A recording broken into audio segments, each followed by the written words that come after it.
Okay. Okay. So we have like 12 questions. Okay, cool. Do you want us to answer like separately or just together? Like You each guys can take our both. turn? Yeah, you guys can both answer if one of you wants to answer. Okay. So I'll start off. Are you where you thought you would be when you were our age? Career-wise. Good question. That is a good question. Honestly, I feel like I didn't really think about it. Like, I knew I was going to university, and then I didn't really think that much past it. You're pretty focused when you're at school with finals, and you just kind of are hoping that you eventually end, and then you get spit out into the real world. And I don't know. I was lucky enough to be interning during undergrad, and so that sort of set me on my path and everything. And I sometimes think of what my life would have been like without that. I was there for 3 years and sort of moving up in that field, and I don't know what I would be doing if I didn't have to be honest. But I liked education and I loved teaching, and it blended my love of science with my love of talking to people and being social. So it really fit. I feel really lucky that I got it. So how about you? Yeah, I mean, my mom worked here before the aquarium was built, so I knew my life would be aquarium-based somehow. This is actually the 4th department I've worked in since I started here. I was still in high school. I started off in the gift store, and then went to guest services, and then the call center, and now volunteer services. But I never would have thought I would land in volunteer services. I really didn't. This was not my plan whatsoever. I didn't complete college, sorry. But I knew I would be something within the aquarium, but didn't think it'd be volunteer services, but I love it. So I have a second. The second question would be: did anyone influence your decision when choosing to pursue this career? Mine would have been my mom, definitely, just with having so much aquarium background. But other than that, not really. No. I think a lot of mine was like previous supervisors. I feel like I had 2 really strong mentors when I was younger that sort of showed me what some of the different opportunities were that existed, which was really cool. But I think aside from that, I didn't really know like what, my mom worked in retail and my dad worked at a shipyard, and like they didn't really know what life was like when you went into school, because neither of them had gone to college. And so it was like, oh, there's going to be all these possibilities, and just figuring out ways to find them, I think. But just honestly asking. My 2 supervisors before, when I was younger, were just great at like telling me things. I would just ask off the wall questions about stuff I wanted to be involved in, or projects or anything like that, and it was like the answer was mostly yes, which is like really shocking. It still shocks me now when I ask to do stuff and I'm like, oh, could I do that? And they say yes, and I'm like, oh, well, is it really that easy? So I think that's been sort of the folks that were the most influencing on me. So the third question would be: did anything you do during your teenage years affect your decisions? Yes. That's a tough one. Definitely, same kind of thing with you. My parents didn't go to college, so I knew seeing them struggle with their jobs, and they weren't ever really truly happy in their jobs. I definitely learned I wanted to do something that I was happy doing. It really just comes down to wanting to go to work versus having to go to work. Yeah.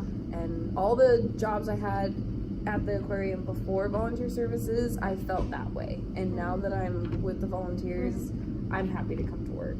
But teenager years, I mean, yeah, it was really just watching my parents struggle.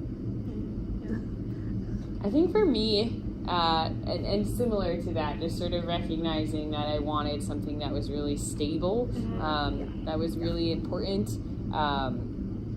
And then just like exposure to the ocean. So like that's what I started surfing when I was in high school, and like just tried to find any way. I'm from the East Coast, so any way to go to the Jersey Shore, like no matter what it took to get there, buses, cars, and just that continued exposure over time was really what set me on my course, because I knew at the end of the day that I wanted to do something near, in, around the ocean, and that kind of eliminated a lot of things. especially as I was working to identify school, it was like, okay, well, let me just not pick anything in the middle here. So that was really nice. But really just going to the beach. My parents made it like a priority that we were outside. You know, this is before cell phones and everything. So we were kind of left to our own agency, I guess, which is really nice. And so they just kind of cut us loose at the beach, and that was like when I first started exploring it. It was like, wow, there's so much I don't know, and the water's really dark. What's down there? I don't know. I want to know though. Like, I always tell the story that my brother and I would bury cars when we were little. So we used to have Hot Wheels. We'd bury them in the sand, and then we'd never be able to find them, and we'd get in like a ton of trouble because we lost like the Hot Wheels. But that's what set me on my course. I always wanted to know where the Hot Wheels went. Like, where did they go in the ocean? And that's why I wanted to go into marine science. No, you took my question. That's okay. What were some obstacles you had to overcome while you were on your path going to this career? That's a good one. I mean, I had almost 8 years of customer service, and that right there, obstacle after obstacle. You know, customers are tough, you know, and they're always mad about something, and you have to try to calm them down the best way you can and provide that positive, you know, experience for them, even if they're really, really upset about something. And that wears you down after a while, and it was really tough to be happy at the end of the day. You know, I'd want to go home and I just want to go to bed, like, just leave me alone. But it was really just the harsh reality of how customers treat customer service representatives. Those were just my obstacles, you know. Sure. I would say, like, thinking that you have a plan and that it's going to work, and then having things happen that just cause you to, like, abandon your plan in some ways, or take a pause. Like, for me, I had to withdraw from undergrad for a semester because I got really sick with pneumonia. And so it was just like I had this plan, right? And I was on track, and then suddenly something out of my control happened, and like messed up my college, like what I was doing and my class order and everything. And I think sort of embracing those moments, as like scary or as like intimidating as they can be, once you figure out a way to really recognize that, like, this is good, this is okay, like, things will happen when they're supposed to and not necessarily when I need them to, are really like the moments that I think define like really successful people who are able to adapt and change as you go, versus people who are just so rigid and then can't seem to find the workaround.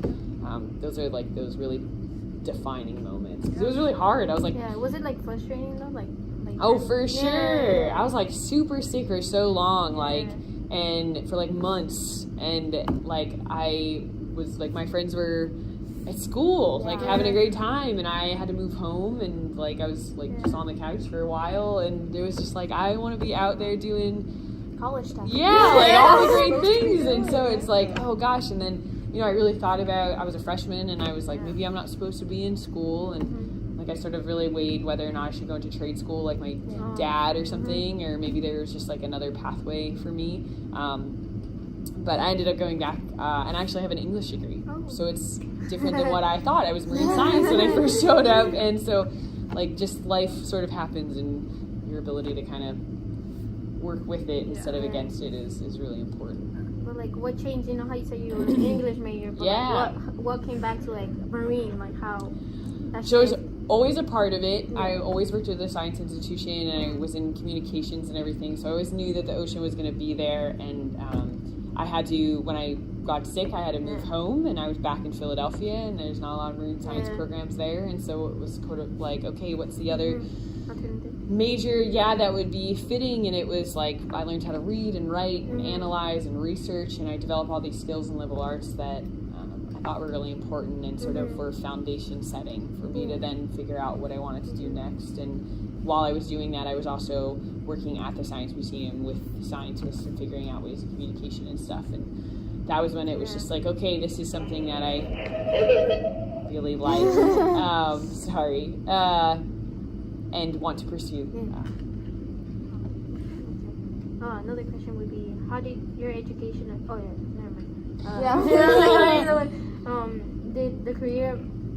Did this career have any specific requirements, such as community service or like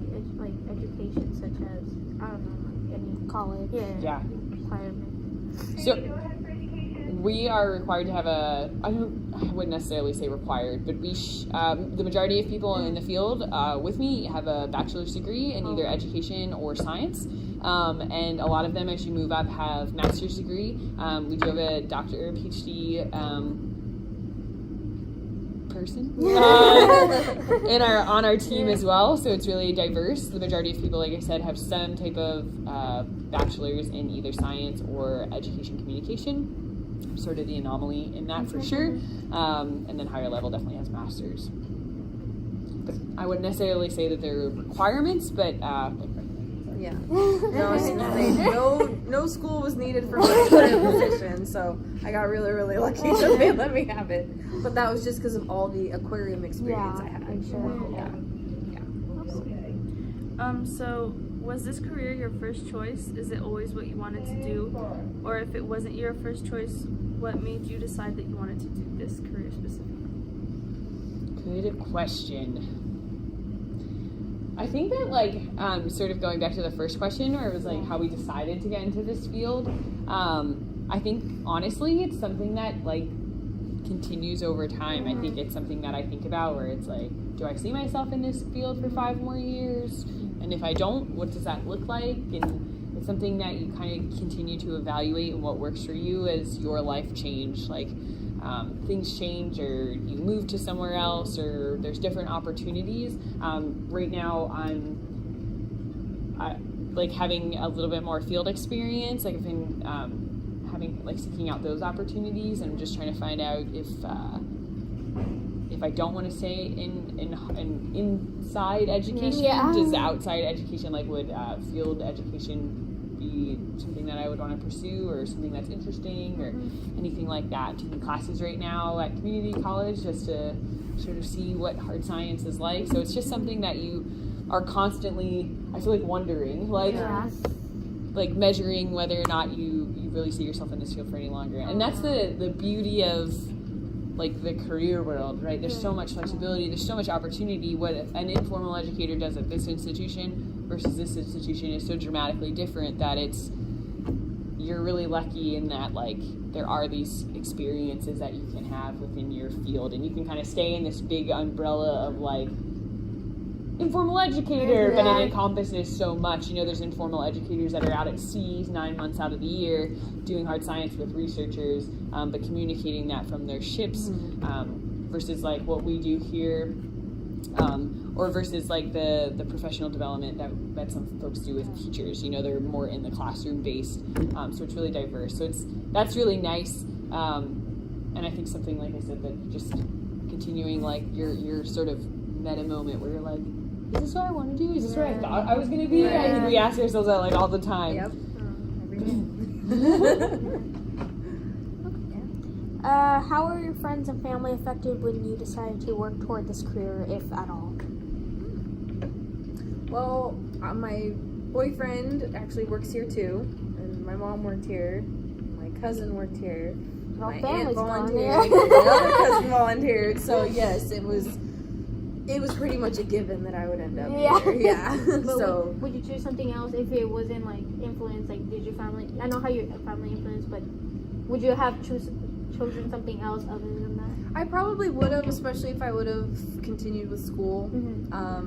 I kind of had a similar experience where I had a death in the family, like right when I was about to graduate, and it just kind of messed me up, and I didn't really want to continue, and I closed myself off for a while, and then really got into the job thing because I needed a steady paycheck. I needed, to be able to provide for myself, and then I kind of just lost the whole schooling, and then it got to the point where I was like, well, I'm old now. What should I do? Should I go back at it? I don't know, but I wouldn't have thought I would be here, but I'm very happy about it. So it all worked out.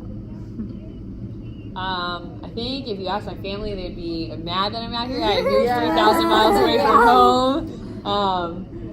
But I don't think unexpected, you're always going to end up at like some coastline. So I think in terms of impact, just more like a bummer that I live so far away, but they're genuinely excited about what I do every day and love hearing about it and stuff like that. So I think lots of support.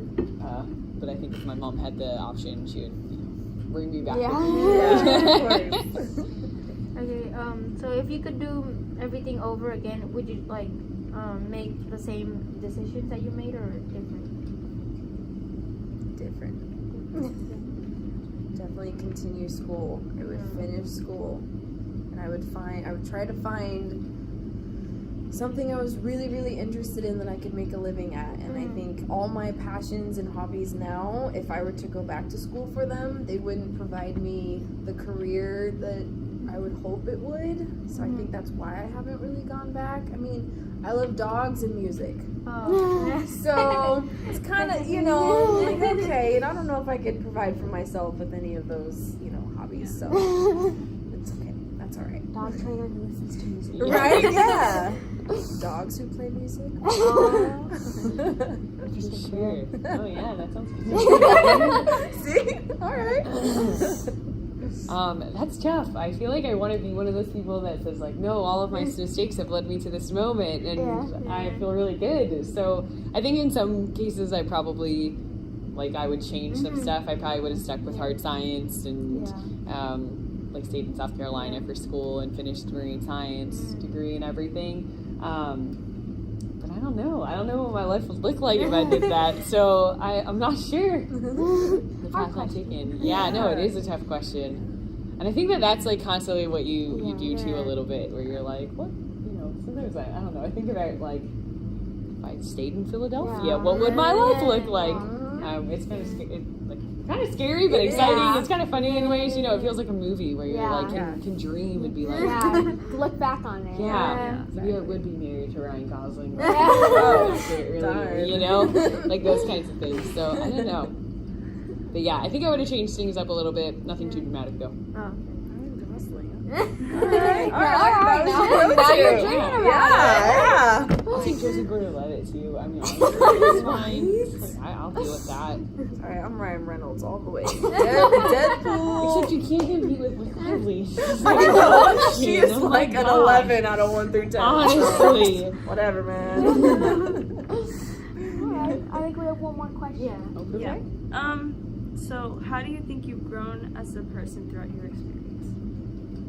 That's a good question. So at one point, I was an assistant, and I learned a lot about how you treat people. I think in all of my roles, like Lana was saying, it's customer service, it's how you interact and engage with people, and finding those successful moments in very unsuccessful situations, when people are already at their max and they're like, no.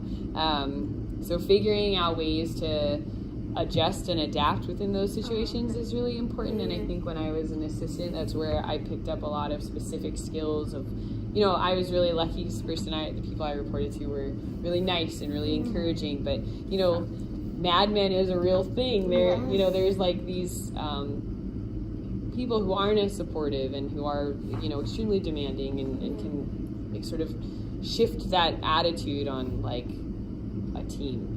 Whereas there's a leader and someone who's clearly a follower. But I've always been lucky enough to work on a team where it's very equal footing. And I think as I moved into supervising and having staff that report to me and stuff, I've been able to transfer a lot of those skills and be really encouraging and provide, hopefully, that mentorship for them that I was able to find as a young professional. So I think it's just really important it goes on to the basics of, what do they say, what you learn in preschool, just how you treat people and being respectful and kind and all those things. Those are the skills that are the traits that aren't teachable. You can teach anybody how to do a database system or how to run a program, or even encourage them to be more dynamic or try different facilitation styles when they're teaching. But if at the end of the day they're just not happy to be there, they're not being respectful of people's times or anything like that, they don't see value in that, it's really hard to can't be Lana, think kinder or something. So it's just those sort of basic skills and really recognizing them. You will be so stressed out at some moments in your career that you're not going to want to be happy, and someone's going to ask you a question and you're going to turn around and that's sort of the moment that you decide. And if you turn around with a smile on your face and you're like, how can I help you? Like, what do you need from me? Versus like you turn around and you are maybe not super nice to them. I think that's a really good gauge of what type of leader you're going to be, or what type of team player you're going to be. So just developing those skills. I mean, if you guys have them, your lips are smiling and everything. So I wouldn't worry too much. But no, yeah, but just like continuing that. Just continuing that, I think, is like really important. Those are the most greatest foundation setting skills you can have. I agree 100%. I can't make that answer any better. So like, final question, like, what advice would you give us, like, as students, like, what would, like, for us to continue, like, what would it be? Just know that there's a light at the end of the tunnel. Somewhere, somehow, whether it's short reach, long reach, and just know that you can do anything. You really, really can. You really can. And just be positive. You know, like you said, if you can turn around, and even if you're having a really, really crappy day, if you can turn around and make a positive experience out of it, whether it's for you or the person you're sitting next to, that's all you can really do. And just be you. Don't try to change yourself. Be you. You know, and stay in school. Yeah, I would say, just sort of echoing what Lana just said, like I was mentioning earlier, just try to be flexible and adapt with your goals. They will change. They will look so dissimilar to whatever you thought they were going to look like, and that is like 1,000% okay. I don't think anybody has had a plan and followed it to a T without any. You will hit a wall. You may hit two. Just your ability to kind of figure out how to get on the other side is going to be really important. And just ask. Just ask questions. Like, ask, you know, if there's someone who's doing research that you're really interested in, just email them. They are going to be so excited that somebody cares about what they're doing. Like, even if it's intimidating, you know, it's like, I'll reach out to somebody and just ask like a really simple question, and definitely be like, I'm really obsessed with your work, and I think it's really cool, and I would love to like help communicate it, or whatever you need. And people are just overwhelmingly positive. And of course you're going to hit, you know, the handful of people who aren't, and just try not to let that impact you too much. That's sort of going to be one of your walls. There's nothing that you can't do. Someone's going to tell you, like, you know, you're not good at something, or it's like, find your workaround. Go find someone who does have faith or believe in what you could do with it. You know, like a professor told me, I was a senior and I was about to graduate, and she was like, I think we should reevaluate your major. And I was like, I graduate in 3 weeks, I'm out of here. Like, you know, and it's just like finding those people who will mentor you and help you versus the people who are just going to kind of stand in your way. So, but ask, always ask. There's a million opportunities out there, and with the internet and you're able to find them and contact them, just ask. Like, anything you want to do, there is like no limits anymore, really. And if there's anything we can do to help, just email us. Right now. Yeah, we'll point you in the right direction, or put you in contact with whoever you need. Really though. Well, thank you for this interview. Yeah, sure. Thank you. Thank you guys. See if I can end this video.